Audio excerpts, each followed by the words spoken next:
welcome. This is Good News Flint. I'm Kristen Moore, and we are here to talk about the positive things going on in the city of Flint. You may not hear about them often, but there are a lot of good things happening. So I'm here with Flint Mayor Sheldon Neely, and we're going to tell you all about some good news happening in the city of Flint. Hello, Mayor Neely. How are you? I am so blessed. I am so happy that you're back in front of the camera talking about these great positive things that we have in this great community. You know, from crisis to recovery, we're moving this community forward. And not often people get an opportunity to really hear about all the great things that's happening in Flint. And we're moving so positively forward. And we want to make sure we invite all those who want the real news, the good news, and the positive pieces that we're doing inside the city of Flint. And we welcome them and welcome to you. Awesome. Let's talk about some of the things that are happening in the city of Flint. Recently, the city has started a huge demolition project, partnering with the land bank to demo nearly 2,000 houses and other structures in the city of Flint. Why is this something that's so important for the future of Flint? Well, you know, when we talk about packaging and putting things together, we talk about prayer, planning, and partnership, right? First, we prayed over what we had to do.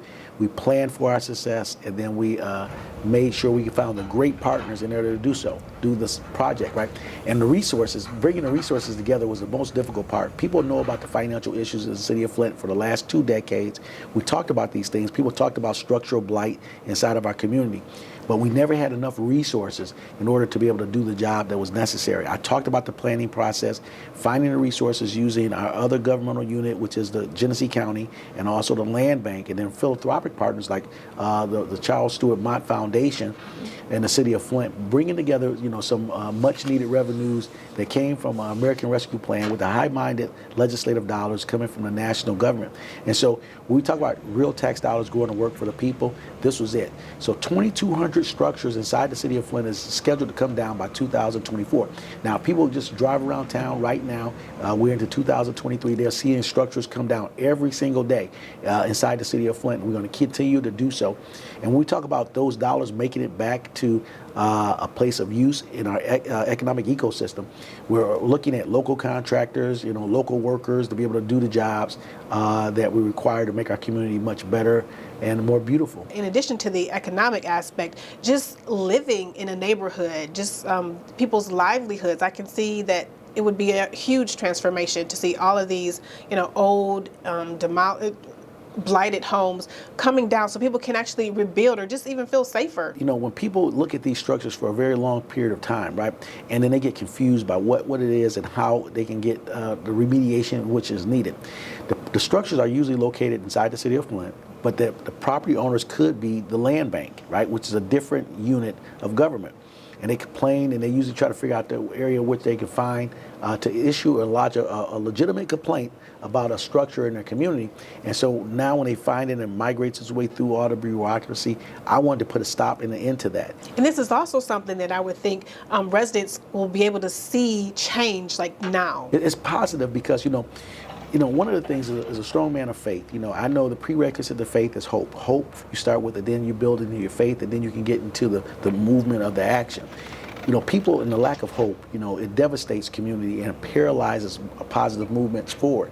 And so when we look at what we're doing here inside the city of Flint, people are inspired. They're getting to that hope and to that faith in government is going to be able to support a quality of life in which they deserve. Let's talk about the new development project, Ashley Capital. This is a multi-million-dollar investment project in the city of Flint on the old Buick City site, something that has been talked about for decades, it seems, but it's finally happening. Right. You know, we had $1 billion corporation in our midst with General Motors at one particular time, making Genesee County one of the richest counties in America when they're at their full thrust. You know, Buick City, they called it Buick City because it employed enough people as it would be a small city working there at that particular site. You know, over decades, it brought good paying jobs to families inside the city of Flint and the Out County area, and then moved to the outer areas and the out state and outside of our country as well. And then that disinvestment in the Flint community, what happens is that people lost jobs and we lost residents. We're left with this big, large land mass that had to be environmentally remediated in order to use it for something different. So it took about 2 decades to take or get it to a condition to be repurposed. And so we used an organization named Racer Trust was empowered with that project. They got it to a place where it was remediated all the environmental issues that we could face. Ashley Capital came in my office a few years back and said, we have an idea, and I said, we have a space, and let's put it together with the partnership. And then, we got to a particular point where we needed to raise about $17 million more to execute upon a deal. And so the city of Flint, we don't have a lot of dollars to invest in that level of project. So we went to our partner network, talking to the county, talking to our philanthropic partners and also the state of Michigan to come up with that last $17 million to remediate and clean up the property to get this investment done. This will be a $300 million investment on the third largest brownfield site in the state of Michigan, and it's going to be the home of about 3,500 new paying jobs in our community. And so when we talk about that's a game changer, especially when you talk about the northern regions of our city, where it's definitely densely populated with African Americans in that area, some low to moderate income in that particular space. And so this gives them opportunity to get a good job. But then when the jobs are there, you get the multiplier, stores, restaurants, all in that corridor, because they'll be able to facilitate the needs of the people who are going to be working there.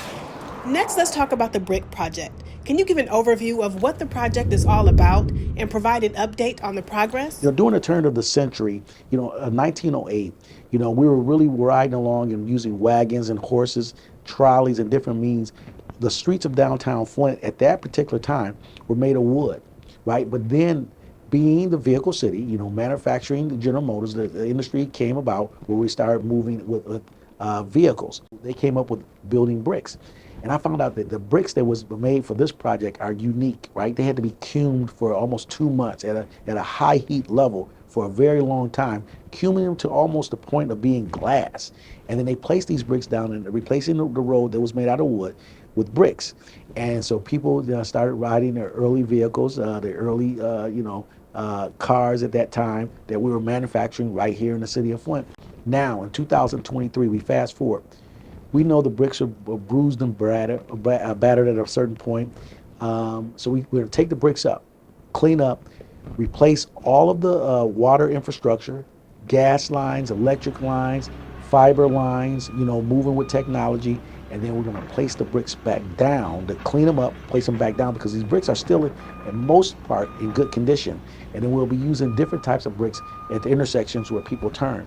And I just got the great news yesterday. I called a philanthropic friend, right? And I said, you know what? It'll be great to have audible crosswalks for the visually impaired inside the city of Flint. And they said, we like the idea. Audible crosswalks is something that we want to elevate our downtown to, so it's welcoming to everyone. And so we're doing all this right now so people can have a downtown that we all can be proud of. So let's talk about another investment replacement project. Let's talk about pipe replacement. Mm-hmm. People want to know, a lot of pipes have been placed over the last few years. We're kind of at the end of that project. So where do things stand right now with the pipe replacement project, and when should it be complete? Yeah, I'm so happy that you asked that question, because usually when that question is asked, it comes with a level of hostility and frustration. Over the course of the years, we understand what the water crisis was. It's not currently there anymore. We're moving fast, and we're moving forward. When I came into position in November 2019, we had to inherit a structure in which we had to really rework, rebuild, and fill in the gaps. There's two parts to it. The restoration project after the service line is then placed into your home. But what we need is more people at the end portion, when we're getting down to the last few, to be able to call us or communicate with us as we reach out to let us know that it's available. And then when we come to do the work, you have to be available for us to get into your property or where you're living to be able to complete the project. And we're close to it right now. We're over the 90% window, but we definitely won't quit until the job is done. And so we won't forfeit at all quality, service, and being thorough for expedience. Now, we're cleaning up the last bits of this piece, right? And we know that over the course of time, we're on our third engineering firm, right? 2 engineering firms had been already completed before I even arrived here. We're on that third engineering firm, and we're in our second contract with that third engineering firm, enhancing it. Many people talk about the restoration portion where they broke the sidewalks or the grass in the front yard and the parkway. There was very little data collected about where these places were, right? They did them, the engineering firm was not contracted to be able to keep data of the restoration projects. So we had to go back and recreate from where we replaced the service line to go back and try to look at the restoration project. So this administration has been sending out teams to do visual inspections, and we've doubled that number to go back and look at where these restoration projects needed to happen at. And so we're completing that. And we're doing probably more than 150 a day. Visual inspections, more than, I'm pretty confident it's more than, right? And so, because we got to go all the way back to figure out who has projects that has not been completed, because we're going to leave no one out there without being complete. And so, but once they make it for the restoration project, don't worry about it. We come and we'll make the contact, because we're going to do the visual inspection. For the lead service line replacement, you have to call into our engineering firm, and if they have to leave a message. If it's not able to leave a message, call City Hall. We'll do that, and they take a look at these numbers here, or we'll place them up, and so you can see the numbers that they need to call in order to do so. But definitely, we need them there, and once we get there to that, they have to, be there for us to be able to perform and perfect the work. So much transformation happening right now in the city. This is really an exciting time of recovery and rebuilding. So a lot to look forward to. Absolutely it is, and I want to remind people, when we talk about Good News Flint, we got to talk about the positive movement from crisis to recovery. We're approaching, this July will be the 2-year anniversary of the gun violence emergency declaration that I made. We declared the city of Flint under a gun violence emergency because the level of crime in which we were seeing and witnessing and experiencing at that particular time.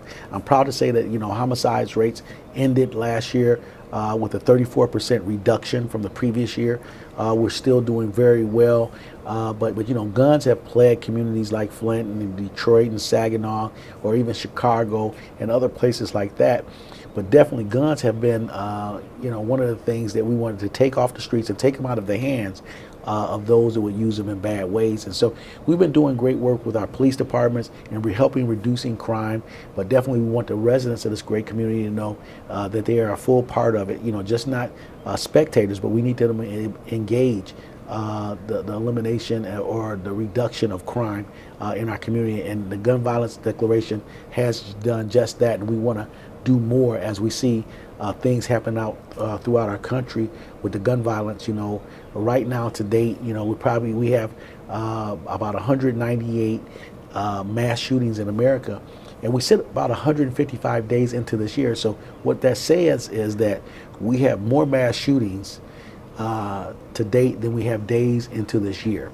And so we need to reverse the thinking about what is going on, and then reduce the hostilities. And the great news and the good news that's happening in Flint is reducing that level of behavior. And so we have to be able to take note to that. That's amazing. Thank you so much. And we want to thank you for watching, for tuning in. Again, this is the first of many episodes and segments. So we're going to continue to promote and share all of the positive things happening in the city of Flint. We hope that you will find us on our social media, YouTube, Facebook, Instagram, all the things, and we'll continue to share all the good news happening in Flint. Thanks so much.